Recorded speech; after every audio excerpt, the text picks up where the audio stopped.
ہم اپنی زندگی کے کام کو کیسے بہتر گزاریں، وقت کو کیسے بہتر گزاریں، اس کے لیے چند پوائنٹ ہیں جو ہر ایک کے لیے کارآمد ہو سکتے ہیں۔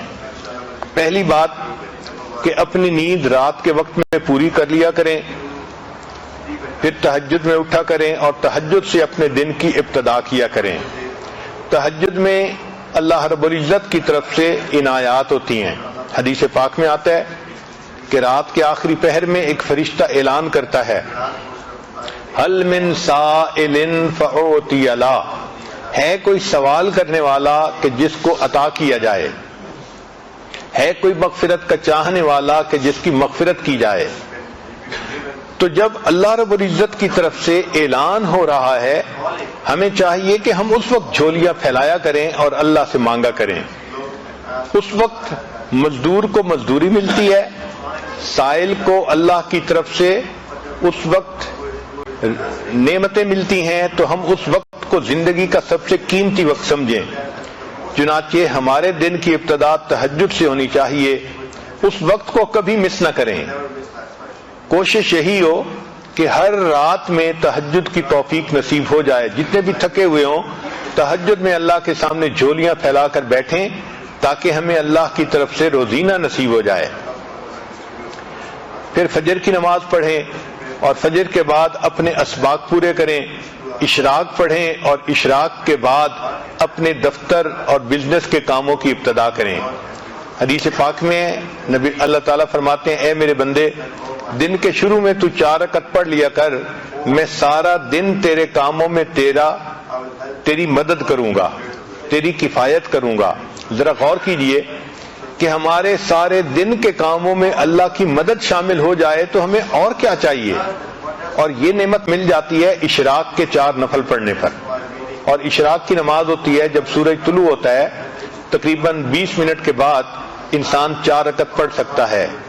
تو دن کے شروع میں یہ 4 رکعت پڑھ لیا کریں تاکہ ہمارے دن کے ہر کام میں اللہ کی مدد ہو۔ عورت ہمیشہ یہ چاہتی ہے کہ جی میرے کام میں میرا تعاون کرنے والا کوئی نہیں، میں اکیلی ہوں، میں گھر میں ایک ہی ہوں۔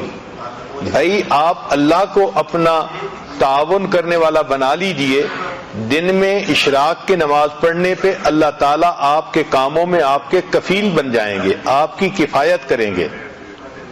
پھر دوسری بات یہ کہ ہم جو کام بھی کرنے لگیں تو اس کا جو اینڈ ریزلٹ ہے اس کو ہمیشہ ذہن میں رکھیں کہ ہم نے کس چیز کو اچیو کرنا ہے تاکہ ہم اس کام کو مکمل کر سکیں۔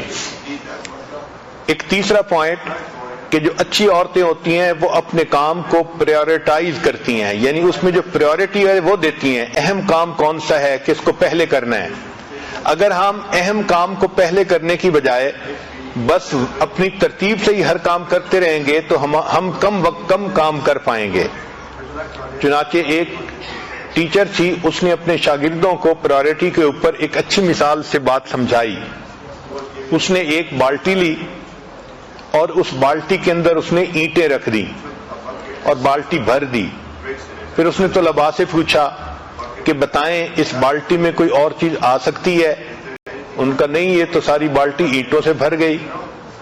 اب اس نے چھوٹے چھوٹے کنکر لیے اور جو اینٹوں کے درمیان جگہ تھی اس میں کنکر ڈال دیے۔ اس نے کہا دیکھو آپ تو کہہ رہے تھے کہ جگہ نہیں، اس میں تو اتنی جگہ تھی کہ کنکر بھی آ گئے، اب بتاؤ کوئی جگہ ہے؟ ان کا نہیں، اس میں تو اب کوئی بھی جگہ باقی نہیں۔ اس نے مٹی اور ریت اٹھائی اور ان کنکر کے درمیان جو چھوٹی چھوٹی جگہ تھی اس میں ریت ہی بھر دی اور کہا کہ دیکھو آپ تو کہتے تھے کہ کوئی جگہ نہیں، اس میں اتنی ساری ریت بھی آ گئی اسی بالٹی میں۔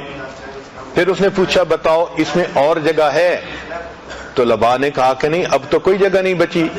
اس نے پانی کا جگ لیا اور اس بالٹی کے اندر ڈالا، چنانچہ اس پورا جگ اس پانی یعنی پورا پانی کا جگ بالٹی کے اندر آ گیا۔ اس نے کہا دیکھو ابھی اس میں اتنی جگہ باقی تھی۔ پھر اس نے کہا کہ اچھا بتاؤ کہ آپ نے کیا سیکھا؟ انہوں نے کہا کہ ہم نے یہ سیکھا کہ آپ اس میں جگہ بناتی ہی چلی گئیں۔ اس نے کہا نہیں، اس میں نے تمہیں یہ بات سکھانی تھی کہ پریورٹی اصل چیز ہوتی ہے۔ اگر میں اس بالٹی کو پانی سے پہلے بھر دیتی تو اس میں نہ اینٹیں آ سکتی تھیں، نہ ریت آ سکتی تھی، نہ کنکر آ سکتے تھے۔